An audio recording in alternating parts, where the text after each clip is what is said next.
The throne room of the Galactic Empire stretched vast and dark, illuminated only by the pale blue light of distant stars filtering through transparent walls. Emperor Vex sat motionless on his elevated seat, his forearms resting on cold metal armrests. Before him, holographic displays flickered with data from 847 conquered star systems. A new report appeared. Species: human. Origin: planet Earth. Status: primitive. Newly discovered faster-than-light capability. Vex's expression remained unchanged. Another species. Another conquest. The pattern had repeated for 3,000 years without failure. "Send Commander Krell," Vex said quietly. His voice carried absolute authority across the empty chamber. Far across the void of space, the human vessel Wanderer drifted toward the Imperial border station. Captain James Reed stood on the bridge, watching the massive structure grow larger on the main screen. It resembled a fortress more than a station, all sharp edges and weapon arrays. "First contact protocol ready, Captain," said Lisa Morgan from the pilot's seat. Her hands moved steadily across the controls, making minor course corrections. Tom Baker looked up from the engineering console. "Their weapons are tracking us. Multiple locks." Reed nodded slowly. "Expected. Keep our shields at standard levels. No aggressive postures." The communication system crackled to life. A face appeared on screen. Angular features, gray skin, eyes that held no warmth. "Commander Krell of the Imperial Fleet. Unidentified vessel. You have entered Imperial space. State your purpose or be destroyed." Reed stepped forward, hands clasped behind his back. "Commander, I am Captain James Reed of Earth. We come seeking peaceful dialogue between our people and yours." Krell's expression twisted into something resembling amusement. "Peaceful dialogue?" He leaned closer to his screen. "You misunderstand your position, human. The Empire does not negotiate with lesser species. You have two choices: submit to Imperial authority or face annihilation." Lisa glanced at Reed, but the captain's face showed no reaction. He simply nodded once. "Commander, we request 24 hours to consult with our home world before responding to your terms." Silence filled the bridge. On the Imperial station, Krell stared at the human captain. In 3 decades of service, no species had ever requested time to consider. They either attacked in desperate fury or begged for mercy immediately. "You wish to discuss?" Krell's tone mixed confusion with contempt. "Yes, Commander. 24 hours. Krell made a dismissive gesture. "Very well. Your weakness amuses me. 24 hours. Do not leave this sector."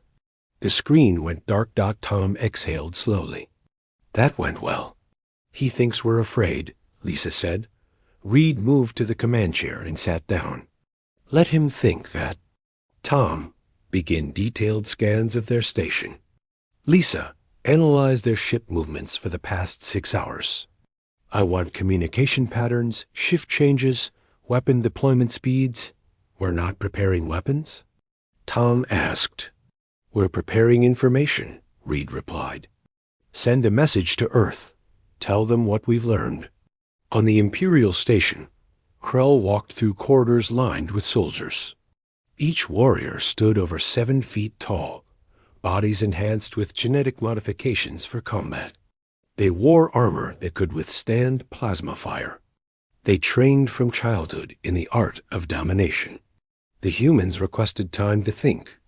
Krell told his second officer, a veteran named Dax. "Can you imagine such cowardice?" Dax studied a tactical display showing the Wanderer. "Their ship is small. Minimal armor. I detect no obvious weapon systems." "Exactly. They are soft, emotional. They speak of peace because they know they cannot fight." Krell tapped the display. "In 24 hours, they will submit. Or we will add their planet to our list of conquered worlds." Aboard the Wanderer, Reed received Earth's response. The message was brief. Observe, adapt, respond with precision. He smiled slightly. Earth understood that 20-3 hours passed in careful observation. The humans did not activate weapons. They did not call for reinforcements. They simply watched, measured, and calculated. When 1 hour remained, Krell grew impatient. Prepare 5 warships. When their time expires, we attack. A small demonstration of Imperial power. His officers moved efficiently. 5 vessels, each 3 times the size of the Wanderer, moved into attack formation. On the human bridge, alarms sounded softly. 5 ships approaching, Lisa reported. Weapons charging. Tom checked his console. Our analysis is complete, Captain. We know their weapon cycle times, shield frequencies, and command response patterns. Reed stood. Then we're ready. Remember precision over power. No wasted movements. The Imperial ships opened fire. What happened next would change the Empire forever. Asterisk, the first volley of Imperial plasma fire streaked through space like angry red comets. Lisa's hands moved across the controls with practiced calm, and the Wanderer slipped sideways in a motion, so smooth it seemed almost lazy. Every shot missed by exactly 3 meters. Interesting, Reed said quietly. Their targeting systems compensate for standard evasion patterns. They expect panic. Should I engage evasive maneuvers? Lisa asked. No, maintain current course. Let them think they're hurting us. On the lead Imperial warship, Krell watched his tactical display with growing irritation. They got lucky. All ships, Titan formation. Concentrate fire on their engines. The 5 warships moved closer together, exactly as their training dictated. Overwhelming force applied to a single weak point. It had worked for 3,000 years. Tom's fingers danced across his engineering console. Captain, their ships are now within 40 meters of each other. At that distance, their shields will create interference patterns. Noted, Reed replied. Lisa, when I give the word, execute pattern Delta 7. Tom, prepare focused beam at these exact coordinates. He transferred data to both stations. Sir, those coordinates are empty space, Tom said, confused. They won't be in 4 seconds. Trust the math. The Imperial ships fired again. This time, the Wanderer accelerated directly toward them. Krell leaned forward in his command chair, a smile crossing his face. The humans panic. They're trying to ram us. Foolish. Commander, their energy signature is changing, his sensor officer reported. Irrelevant. Maintain fire. 3 seconds. The Wanderer dropped suddenly, diving beneath the Imperial formation. 2 seconds. Single beam of concentrated energy lanced. From the human ship. 1 second. The beam struck. Empty space between 2 Imperial. Warship's empty space that would be occupied by the 3rd. Warship's trajectory in exactly 1 second. The 3rd Imperial vessel flew directly into the beam. Its forward shields, already weakened by interference from its neighbors, collapsed instantly. The beam punched through the command deck, severing primary control systems. The ship went dark, drifting. What? Krell began, but the humans weren't finished. The Wanderer spun in a tight arc that should have been impossible for a vessel its size. Another calculated shot. The 4th Imperial ship, turning to pursue, exposed its port engine assembly for exactly 2 seconds. 2 seconds was enough. The engine exploded in brilliant light. The ship spiraled away, powerless but intact. All ships, fall back. Krell shouted. Regroup. But the remaining warships were confused, their formation broken. They had trained to fight enemies who either charged in fury or fled in terror. The humans did neither. They moved like surgeons, each action precise and purposeful. A third Imperial ship took damage to its weapon arrays, not destroyed, simply disabled. 90 seconds after the engagement began, 3 Imperial warships floated helpless in space. The other 2 retreated to defensive positions near the station. Silence filled Krell's bridge. Casualties? He asked, his voice hollow. Minimal, Commander. The humans targeted systems, not crew quarters. No deaths reported. Krell stared at the tactical display. 3 ships disabled. 0 human damage. And most disturbing of all, the humans could have destroyed every ship, but chose not to. Open a channel to the human vessel, he said slowly. Captain Reed's face appeared on screen. His expression showed no triumph, no anger, just calm professionalism. Commander Krell, do you wish to continue this engagement? Krell's 4 hands gripped his armrests. Every instinct screamed at him to attack, to crush this insult to Imperial power.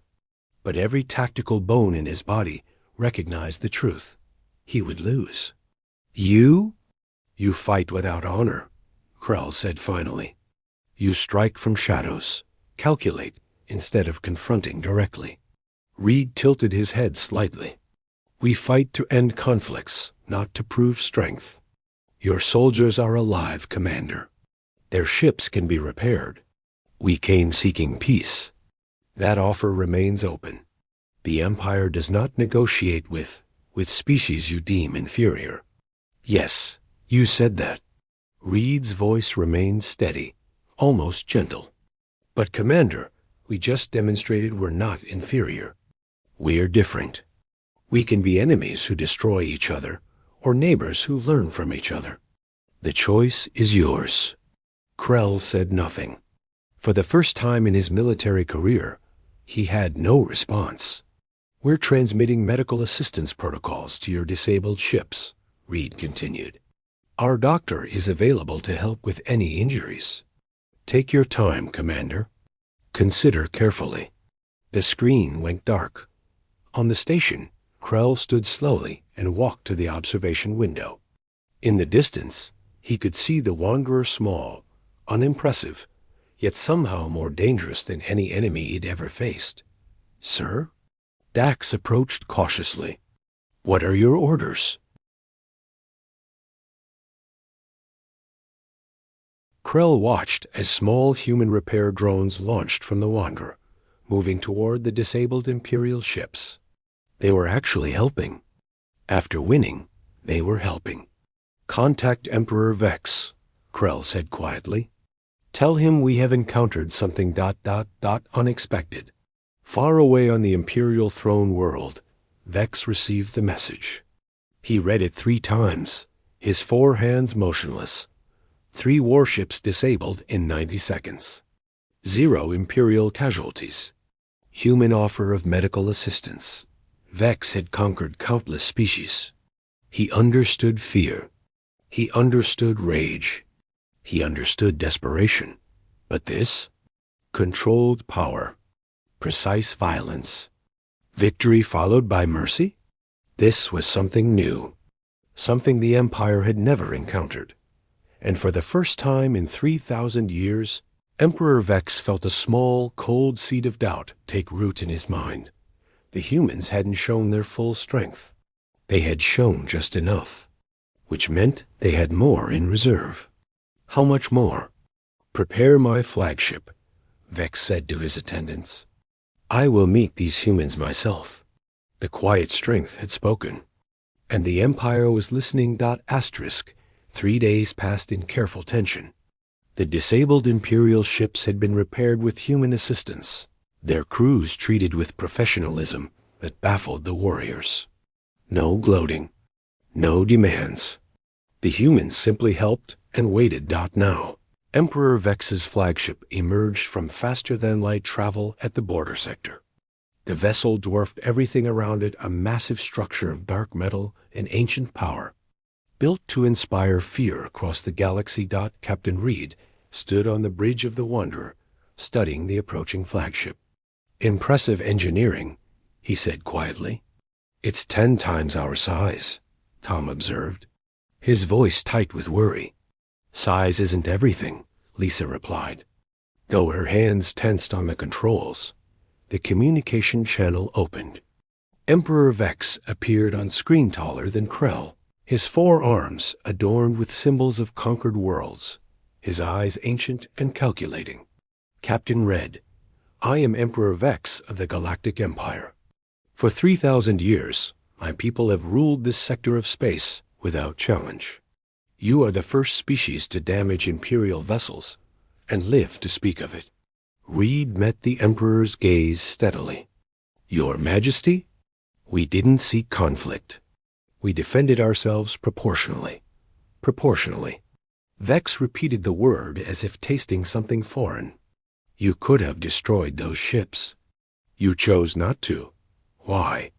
Because destroying them wasn't necessary to end the threat. Dead soldiers can't learn. They can't return home. They can't tell others there might be a better way. Vex's expression shifted subtly. You speak like a teacher, not a warrior. On Earth, the best warriors are also teachers.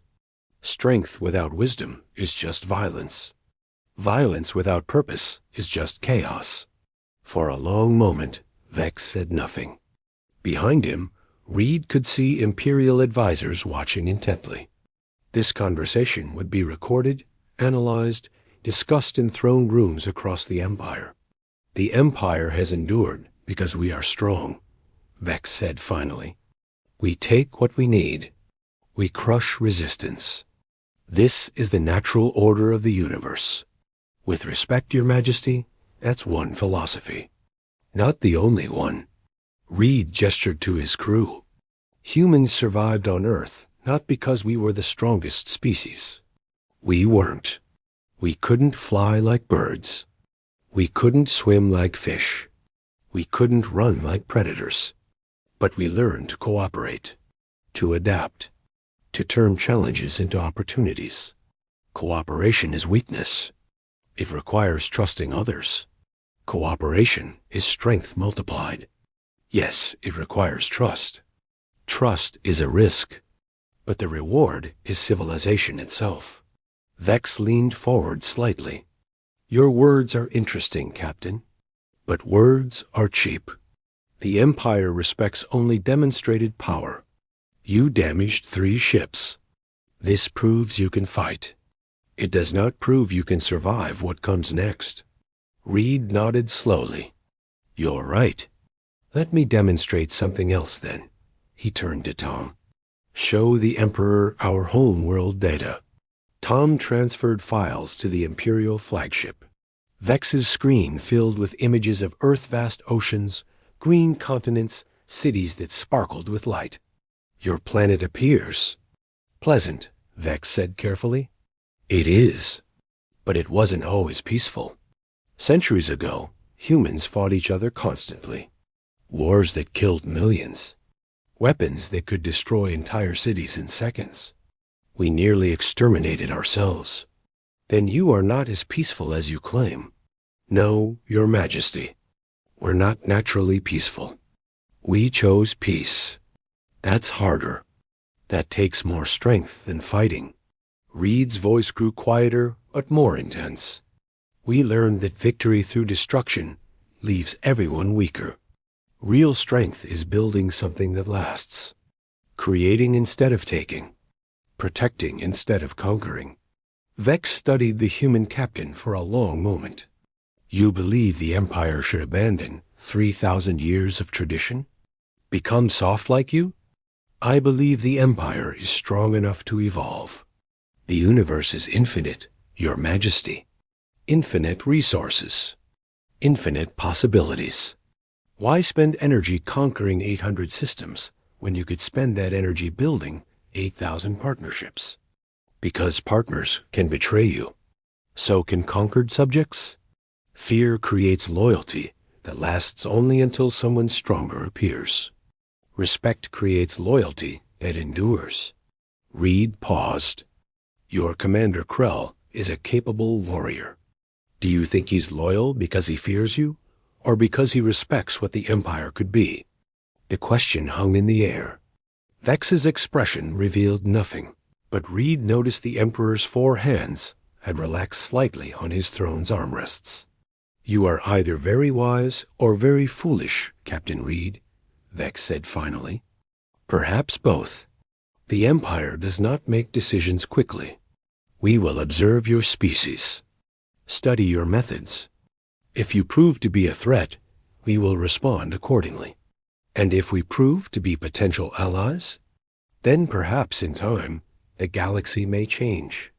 Vex stood from his throne, a gesture that signified the conversation's end. "Return to your home world, Captain. Tell your people they have caught the Empire's attention. Whether that is fortunate or unfortunate remains to be seen." The screen went dark. Tom exhaled loudly. "Did we just avoid war or delay it?" "Maybe both," Lisa said.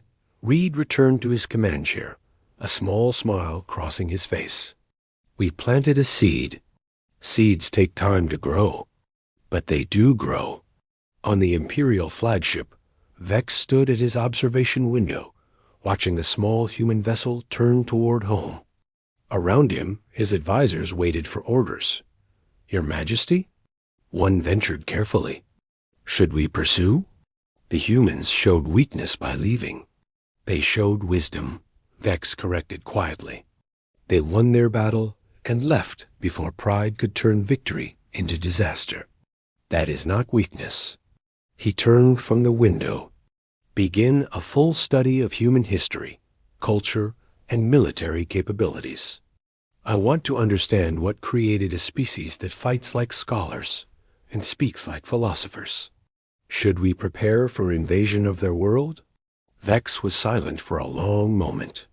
3,000 years of conquest, 847 subjugated systems, countless species who submitted or perished. The weight of history pressed down on his shoulders, but the humans had done something no species had ever done. They had made him question. "No," Vex said finally. "We observe. We learn. And we consider whether the Empire's strength lies in the number of worlds we control or in the wisdom of how we use that control." His advisors exchanged uncertain glances. The Emperor had never spoken like this before. Far across space, the Wanderer entered faster than light travel, returning to Earth with a message. First contact achieved. Conflict avoided. Dialogue established. Future uncertain, but hopeful. Captain Reed sat in his quarters, recording his final log entry for the mission. "We didn't show the Empire our weapons today.